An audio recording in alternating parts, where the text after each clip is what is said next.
Hello, my beautiful friends. So today we're going to talk about PhD productivity and what it really means. The steps I'm going to talk about may not be comfortable to do at first, but they will make a huge amount of difference to the amount of things you can do and your productivity. Let's talk about what that really means as well. This video is brought to you by my newsletter. Now go check it out. Go sign up at andrewstapleton.com.au/newsletter because there I share stuff that I don't publish anywhere else. It's what I'm reading, it's tips, it's tricks, it's exclusive access to invite-only Q&As that I'll be doing, and also I'll be doing a giveaway soon to thank you for all your support. So go check out the newsletter, go get access, and you'll get access to all of those extra insider things that I won't publish anywhere else. All right, let's get over to the content. When you think of productivity, what do you actually think about? I used to cringe at the idea of being more productive because I kind of saw it as a way of selling my soul to the corporate entities, selling my time, trying to squeeze in as much as possible, being a slave to a spreadsheet or a to-do list. And one thing that I've become aware of over the last few years is that productivity is not about those things. Productivity and being productive is down to one thing, and this one thing is going to absolutely change the way that you think about your PhD and sort of managing your time. And that one thing is attention. Now, what this really means is that, our attention, we only have so much of it. It can be sort of measured in time, I guess. The amount of time we can put our attention towards a certain thing. Now, here's the thing. Attention is very valuable, right? So there are a ton of things in the world and people and entities and organizations that want your attention because your attention is valuable for them to sell advertising. Your attention is valuable because the more time you're spending on their platform or being sort of distracted by Netflix, the stronger they become. And so I read something recently. It was in a magazine I subscribe to, which is New Philosopher, and it was talking about the attention economy.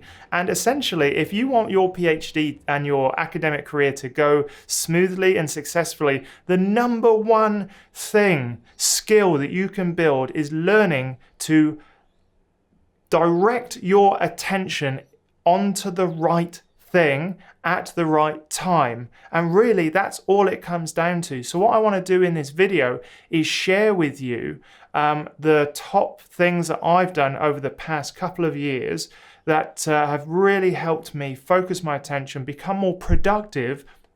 But that doesn't mean like doing more work for the sake of it. I actually really love my life right now because I've implemented these things, and I know from my experience doing a PhD that I just wish I had known this as I was going through my PhD. So yeah, the quote in New Philosopher, I'm going to bastardize this because I'm not quite sure the exact wording, but essentially it's like you control your attention or someone else does. And the moment that you're not in control of where your attention is diverted, you are robbing yourself of all of the potential future yous that could have been. All of the time you could have been focusing on your PhD, Facebook has stolen from you.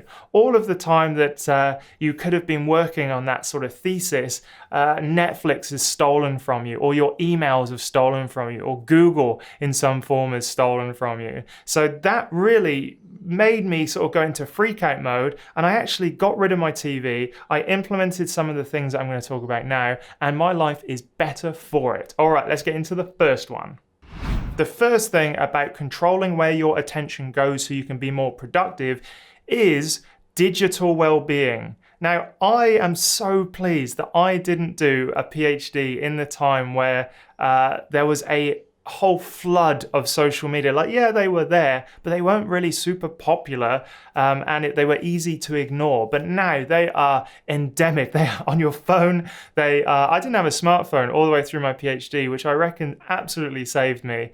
I don't know how people do it these days, but these are the things that I think you should do. Okay, the first thing is your phone, right? Your phone is this nightmare of attention seek. If your phone was someone, you would not be friends with them for very long because they demand so much of you. They buzz, they ring, they beep, they give notifications. All of the apps on here is also just vying for your communication and your attention. So it's like, oh, look at me, look at me, look at me. But this is what I've done to make this phone work for me as a tool, but doesn't actually demand my attention. So the first thing, and this is on Android, I use this launcher called, it's called a decluttered launcher. So I'll put a link in the description, but it is amazing. And what you'll see is that it does away with the app base. So these are my 4 things I access regularly. You can change those.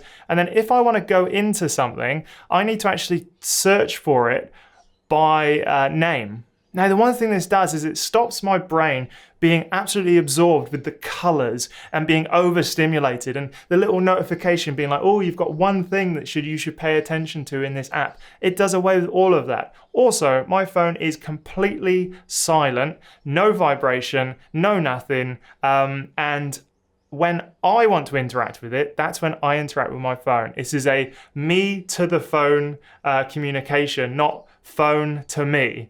And, it's just that decluttered launcher has changed the way I interact with my phone. Also, I heard that you can change your phone to grayscale, and you can do that in the accessibility functions for a range of phones. And it has been shown to actually reduce the amount of time that you're spending on your phone by about half. So that's fantastic. It's super simple to do, but it means that even if you are slightly distracted in that moment, you're spending less time with your attention on your phone, and then you can snap out of it quicker and head off to do something that is actually productive. And also productivity, we'll get into this a little bit later, but it's not like always doing work. Being productive also involves doing nothing for a bit, right? We'll talk about that later. So no notifications on my phone. But another thing is, what do you do when you first sit down, when you go into your lab, your office, your sort of place of work? I turn on my computer, right? And so my computer has no email functions on it, and it has no notifications. I've turned off everything. Once again, this is me controlling the computer, not the controller training me to change my attention as soon as something pops up. Because your brain has got this thing, it's been wired for novel new things. So the moment that something pops up, the thing that your brain says is that is more important than what you're doing right now, only because it's new. How many times have you been sat with someone? I was just sat with someone the other day in the garden, and their phone went bing, and they ignored it, and we carried on. And then it went bing again. They were like, oh, I must get this. Like, yeah, that happens. And why must you get it? What is so important about that message that you can't wait 10 minutes before you head out the door? Like, that's the sort of attention-seeking things these companies use to just always sort of get your attention focused on their product and their thing. And your brain is designed for survival, which means that these new things that pop up, it immediately goes, that's more important. I'm going to focus on that. The second thing I want to talk about is this idea of setting your intention. Now, when we talk about productivity, it does mean sort of doing more work, but what it means is doing more work with the same amount of time or less time that you put into it. So setting your intention, I am going to spend 1 hour doing this thing, is a great way to focus your attention, as long as you sort of get rid of all of the distractions as well. Another really awesome thing is to say, my intention is to sit down and binge watch this entire series on Netflix or whatever it is. Like the other day, I watched a documentary about a cult, the Nexium cult, and it was my intention to get through all 4 hours in one go. My partner was away, I had the evening to myself. I was genuinely relaxing, and I didn't feel guilty because I actually planned that time for me to relax, to have my attention on something I found interesting and energizing, like a documentary about cults. I love it. But the strange thing is that if you do the same thing without that same intention, your guilt will rise up. And then you kind of feel like, oh, I need to do this and do that. And like even during the day, right? You have an hour or so, let's say 45 minutes to an hour lunch break. And we are so wrapped up with our own guilt about not being productive that a lot of us will eat our food at our desks, or we won't actually take the time for us. But if your intention through that work lunchtime is to say, you know what, I am going to go for a walk, I am going to sit down and scroll through my phone and relax, and I'll, all of that stuff, as long as there is an intention behind it, it is not wasted time. So productivity isn't about doing work until you can't work anymore. You'll just burn yourself out. What it is about doing is focusing your attention on something that you intend to do. And I think that is an important part to get is, have those binges, have those times where you're relaxing, but make it intentional, and that will be far more refreshing to you, and it will suppress the guilt that people feel because they're not like doing something productive or working towards their purpose or goals, all of those things. The third thing I want to talk about are decision points. Now, throughout your day, you have a couple of these sliding door moments, right? You know the movie Sliding Door? Maybe you don't, maybe you're too young. Oh God, I'm so out of touch. But what it is, it's like a point in your day where you either do something that you want to do or you get distracted. For me, my number one thing is getting in the door, sitting down on the sofa and getting my phone out. So this is what I did instead, is my decision point was, well, I don't want to just go on my phone, because the moment something's got your attention for like 5 minutes, it has it for like half an hour, 45 minutes. So what I said is, okay, well, when I first sit down, how do I make this decision point so that I do something productive? And so I took up knitting, of all things.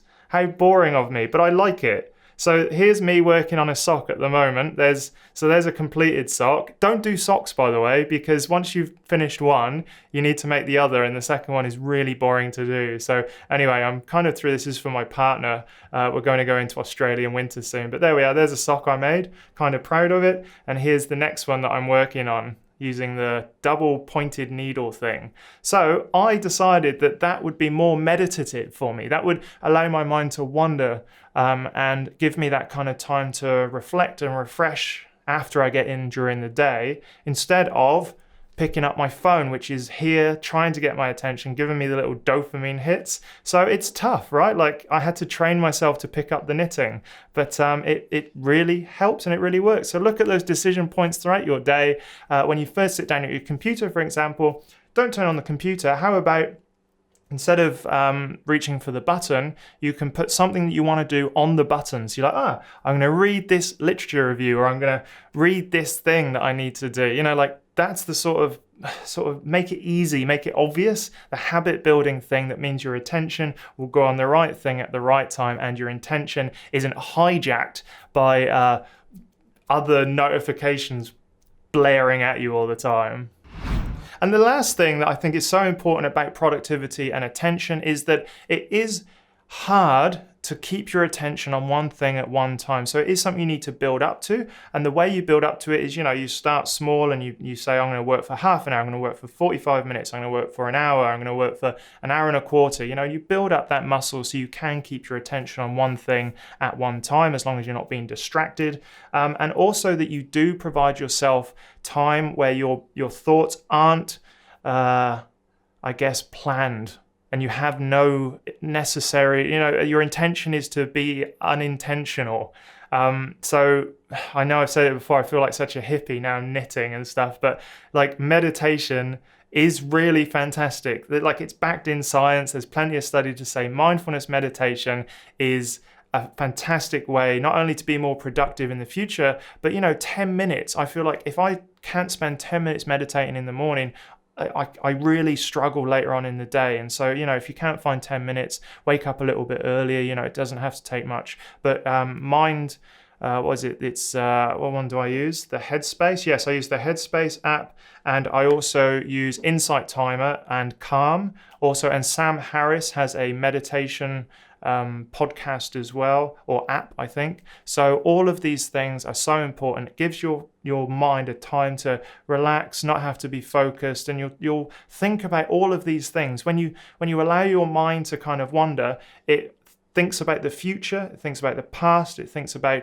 challenges, and those are the times where I've had my sort of biggest creative insights, is by connecting all of those kind of thought process and being like, okay, well, to get to here, I can use this experience and I've got this available to me right now, and maybe that'll work. And it certainly helped for the businesses that I've run. It helps for the content creation side of things, and also growing now a community through the newsletter. So all of that, allowing yourself downtime, your intention is to be unintentional, get some meditation in you, and I think that is how you become more productive, right, in the proper way, as in deflecting your attention to something that actually works and allowing yourself time to relax the other times. So there we have it. There are all of the PhD productivity tips that I think could be absolutely vital in getting you to your kind of next level of productivity. But I don't mean by loads of work. I mean making sure that you can achieve what you want to achieve throughout the week, throughout the day, and actually enjoy the process as well. Let me know in the comments what you think, what you do. Are there any digital health hacks or tricks that you've come across? And also remember to go sign up to my newsletter, because I'm going to be doing a giveaway pretty soon. I'm going to do invite-only Q&As and also all of the exclusive insider tips and tricks for making your PhD work for you that won't be published anywhere else. All right then, until next time, I shall see you in the next video.